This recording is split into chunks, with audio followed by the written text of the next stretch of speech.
Good day, dear televiewers. Salam eli hormatly tele tomoşaçylar. Biz çağalar goruman halkara günne bagışlanan tegele ustuwar gepleşigimizde başlaýar.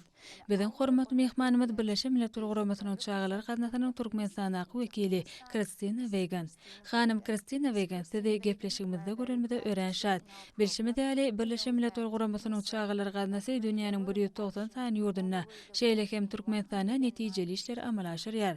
Çağalar goruman güni her ýyl belenilýän seneti ýurda görä üýtgeýän. Çağalaryň hormatyna belenilýän bayramдар 1925-nji ýylda çağalaryň abadançylygy boýunça bütün dünýä konferensiýasyna Jenewada Halkara Çağalar Güni ilkinji gedek eglan edildi. Birleşen Milletler Guramasynyň baş assambleýasy tarapyndan 1959-njy ýylyň 20-nji noýabrynyň çağalaryň hukuky hakynaky jarnamany ýatmak maksady bilen bütün dünýä Çağalar Güni 20-nji noýabrda belenilýär. Çağalar Güni 1-nji iýuny esasan garaşdy döwletleriň arkalaşygynyň agda döwletlerine belenilýär. Birleşen Milletler Guramasynyň çağalar gatnaşy 70 ýyldan gowrak wagt bäri çağalaryň hukuklary ugrunaky ählimum hereketlere ýol başçylygy edýär.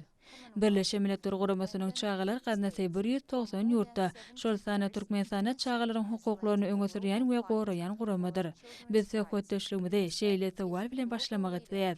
Geçen ýylyň 1-nji iýuny bilen deňeşdirilenne Birleşen Milletler Guramasynyň çağalar gatnaşy Türkmenistana bu ýyl çağalaryň bayramçylygyny nähili belenilýär? A round table with a question like comparing to the last year's 1st June, how is the UNICEF celebrating this year Children's Holiday in Turkmenistan? Thank you very much. First of all, thank you very much for the Köp sag bolun. Meni Birleşen Milletler Guramasynyň çağalar gatnaşy üçin bütün dünýäde wajyp bolan bu tegele stoluň başyna gepleşige çağıraňyz üçin örenşat. 2021-nji ýyl hasa maýratin ýyl boldy. Çünki bu ýyl Birleşen Milletler Guramasynyň çağalar gatnaşy üçin şeýle hem Türkmenistan üçin ören wajyp. Türkmenistana hyzmatdaşlarymyz bilen 5 ýyllyk hyzmatdaşlyk maksatnamamyzy amalaşdyrmaga başladyk. Bu maksatnama Türkmenistanyň çağalarynyň hukuklaryny hormatlamak, goramak we ýerine ýetirmek baradaky boşnamalaryny ýerine ýetirmäge we ýurdun durnukly teş maksatlaryna ýetmek ugrunaky tagallalaryna gollaw bermäge gönükdirlenir. Biziň Türkmenistana bolşýaly ýer ýüzündäki alyp barýan işlerimiz çağanyň hukuklary hakynaky konwensiýasy tarapyndan dolandyrylýar. Hemde Türkmenistanyň çağanyň hukuklaryny durmuşa geçirmek hakynaky milli hereketleriň meýnamaty bilen gabat gelýär. Hyzmatdaşlygymyzyň täze maksatnamasy Birleşen Milletler Guramasynyň çağalar gatnaşynyň hiç bir çağany ýeke goýmazdyk we olardan ünsüz jemlemek, Türkmenistana ähli çağalara durmuşda iň oňat başlanyç gollaw bermekde hökümete we jemgyýete gollaw bermek etdigini görkezýär. Bu uzak möhletli maksatlary gödüňde tutup Türkmenistana çağalar üçin gadanylan köp üstünlikleri, mysal üçin çağalaryň saglygy, çağanyň erki ötüşi we 12 ýyllyk hökmany bilime geçmek ýaly üstünliklerini mysal edip biler. Öňkü netijeleriň üstüne durmak bilen 2021-nji ýyllaky işimiz Birleşen Milletler Guramasynyň çağalar gatnaşy bilen Türkmenistan hökümetiniň arasyndaky hyzmatdaşlygyň geliminiň giňellerini şöklendirýär.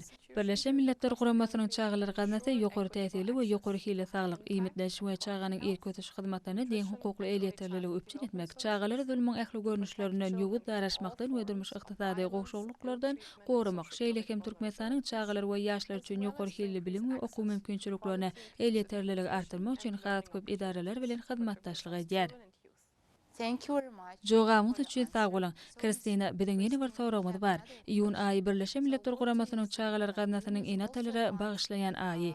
Birleşen Milletler Guramasynyň çağalar gatnaşy Türkmenistana bu ýyl hem şol däpni dowam etdirermi? Continue this tradition. The month of June. Iýun aýy UNICEF tarapyndan dünýä derejesinde enatalary aýy hökmünde belenilýär. Bu aýy biziň hemmemizde çağanyň ömrüniň ilkinji 1000 güni bagty geljegiň esasy diýip ýatylýan aýymyzdyr. Bu binýady döretmekde enatalar ören ulahmete eýedirler. Ýakyn wagtda ýeti ýokanjyň ýaýran döwründe enatalygy gollamak we ösdürmek üçin Türkmenistanyň telewizioniýa, radio gepleşikleri we kinematografiýa baradaky döwlet komiteti we Türkmenistanyň saglyk goraş we bilim ministrliginiň hünärmenleri bilen bilelikde öndürilen 8 görnüşli video şekilleri hödürler. Bu video şekiller döwlet temalar ölçüni alýar we oýunyň üstü bilen öwrenmek arkaly oňyn enata gatnaşyklaryny ösdürmäge, oňyn hereketleri güýçlendirmäge we kıyın gılık häsiýetleri dolundurmaga, guruluşy we ýygyderli döretmäge, çağalary internetin ziýanyndan howpsuz saklamaga, darsganylygy hemde jedelli ýagdaýlary adatmaga kömek etmek üçin niýetlenenler. Şunuň bilen baglanykda Türkmenistana 2019-njy ýylyň ahyryna kabul eden täze çağanyň irki ötüşi boýunça strategiyasy we çağanyň irki ötüşi hereket meýnamaty arkaly çağanyň irki ötüşine ygranlylygy üçin hoşallyk bildiresem gelýär. Öňümdäki 5 ýyl üçin çağanyň irki ötüşi ähli çağalaryň durmuşda iň oňat başlangyç kazanmagyny üpçün etmek ähli hyzmatdaşlarymyz bilen işlerimiziň esasy ileri tutulýan ugurlaryndan biri bolar. 2025-nji ýyla çenli udak möhletdeýin maksatnamalarymyza görä ömrüň ilkinji ýyllaryny öňüne alyp boljak sebäplerden çağalaryň ölümüne hasam adatmak we ähli çağalaryň sagdyn enileriniň bolmagyny, sagdyn we kesellere çydamly, hemem çağanyň irki döwürlerden dolu kuwadyny ýüze çykaryp ösmegine mümkinçilik berýän, ýaş aýratynygyna gabat gelýän iň amaty imitlenmegi üpçün etmekdir. which allows them to really grow up healthy and resilient to illness and to develop to their full potential from their very early days of childhood.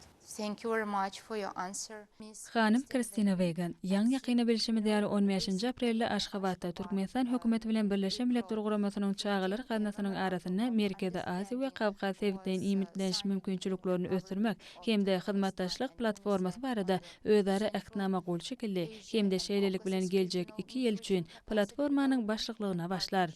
Ähtnama Türkmenistan hökümeti tarapyndan gurnulan paragatçylyk we önam boýunça ýokary derejeli halkara konferensiýada gol şekilli. Ýene bir soragymyz bar. Şeýlekem bu ýyl Birleşen Milletler Guramasynyň çağalar gatnaşynyň 75 ýyllygyny belleýän ýyly Türkmenistana geçiriljek işler barada meýilnamaňyz barmy?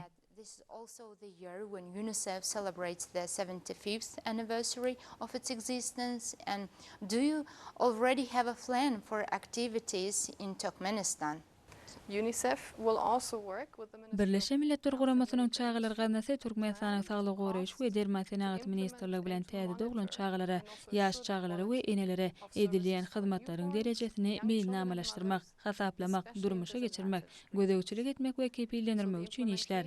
Çağanyň irki ötüşi boýunça strategiýasynyň durmuşa geçirilmegi Birleşen Milletler Guramasynyň çağalar gatnaşynyň gollawy bilen köp sany hyzmatdaşlygy, Türkmenistanyň saglyk goraýyş we dermat senagat ministrligi, bilim ministrligi, Döwlet Demokratiýa we Hukuk Instituty hemde adam hukuklarynyň halkara borçlaryny ýerine ýetirmek boýunça içerki komissiýasynyň beýleki agdalarynyň arasynda ýakyn hyzmatdaşlygy talap edýär.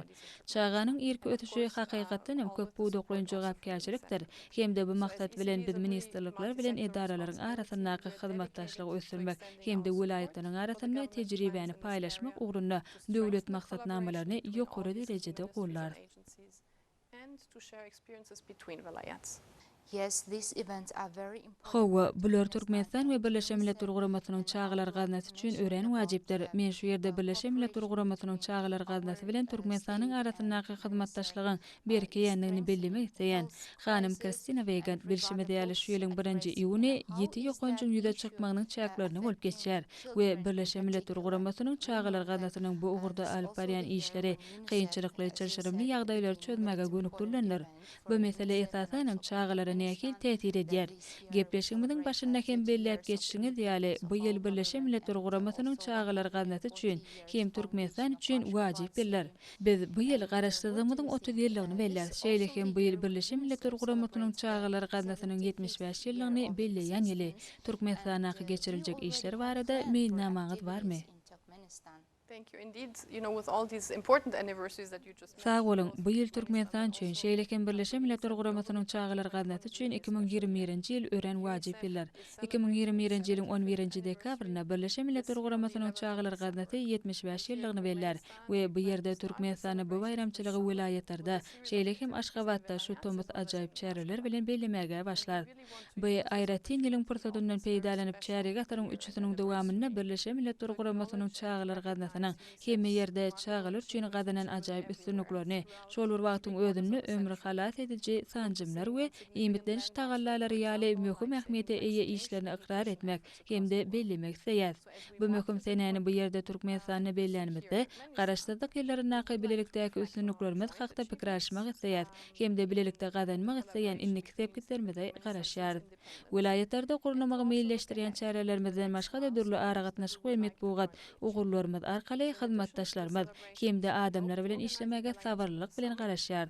Hemde elbette bu möhüm wakany ýokary derejeli dawra bilen şu ýylyň ahyryna beller. Media channels, and of course to mark this important occasion with a high-level event at the end of the year. So, Ms. Kristen Wagen, we know that this year's Hanım Kristen Wagen bilşime diýeli bu ýylyň 1-nji iýuny ören dünýädäki çyrşyrymly ýagdaýlar bilen gabat gelýär. Bu ýagdaý bilen baglylykda ol çağanyň saglygyna nähili täsir edýär. addressing, and how is that issue affecting children in particular? So in Turkmenistan, UNICEF has been supporting Türkmenistany Birleşen Milletler Guramasynyň çağalar ganaty çağalara olaryň maşgalalaryna we giň herime eýe bolan ýeti ýokunjyň täsiri boýunça 2 milli meýilnamanyň durmuşa geçirilmegini gollaýar. Birleşen Milletler Guramasynyň çağalar ganatynyň işiniň möhüm ogullary töwekkilçiligiň öňüne almak üçin aragatnaşyk boldy. Mysal üçin maşgalalaryň birege himayetli hemde sagdyn bolmaklygyna kömek etmek üçin öňüne şikayetlerini we habarlaryny wagt edýän video şekilleri hemde köpçüliklerin habar beriş ulgamyna mazmunyny ýaýratmak we ýaýbanlandyrmak diýişidir. Şeýle hem bu habarlary diňe bir wagt etmek bilen çeklenmän ýeti ýokunç bilen birlikde medpuat wekilleri bilen ýygdyrly briefingler hem öýüd üçin alýar. Dünýä henide ýeti ýokunjyň täsirinden ýyda çekerke, onuň täsirini azaltmak we çağalar üçin has gowy dünýäni göz öňüne getirmek üçin bilelikdäki işimizi dowam etdirmeli. Bu ýerde Türkmenistanyň Birleşen Milletler Guramasynyň çağalar ganaty bu möhüm işi geljekdäki hyzmatdaşlarymyz bilen dowam etdirmäge sabyrsyzlyk bilen garaşýar. This joint work to minimize the impact of the pandemic on a whole generation of children and to ensure that we help to build back better, to reimagine a better world for children everywhere. And UNICEF here in Turkmenistan is looking forward to continue the critical work with our partners here in the years to come for all children. Thank you very much for coming. Tegele stolumda gelip gatnaşanyňyz hemde şeýle ajaýyp bayramçylyk barada beren gurrunlaryňyz üçin sag bolun. Ýaş eni hökmüň näsede jan saglyk uzak ýaş, işleriňizde üstünlük we maşgala agdalaryňyzda ähli gowluklary arzu edýäs. All the best for your family members and in all your work. Thank you very much. Thank you very much for the invitation. Çaqylyňyz üçin sag bolun. Şeýle ajaýyp çärede bu ajaýyp tegele stola gatnaşanma öýrenşat. Esasanen Birleşen Milletler Guramasynyň çağalar ganaty üçin bir ajaýypdyr. Bilen hemmämiz üçin hem şeýle ähli teletomoşaçylarymyza maşgalalara hemde çağalara şatykly 1-nji iýuny arzu edýän, saglykly we bagty bolup ulansunlar, bagtyar durmuş arzu edýän. And lead to very prosperous lives.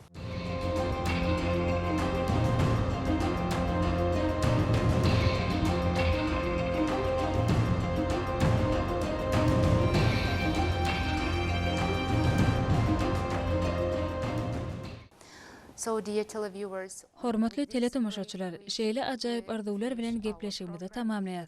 Hormatly prezidentimize sag bolsun aýdýar. Hormatly prezidentimize jan saglyk, uzak ömür hemde ähli işlerine üstünlük arzu edýän. in the implementation of our domestic and foreign policy of our state, and a great success in all his undertakings.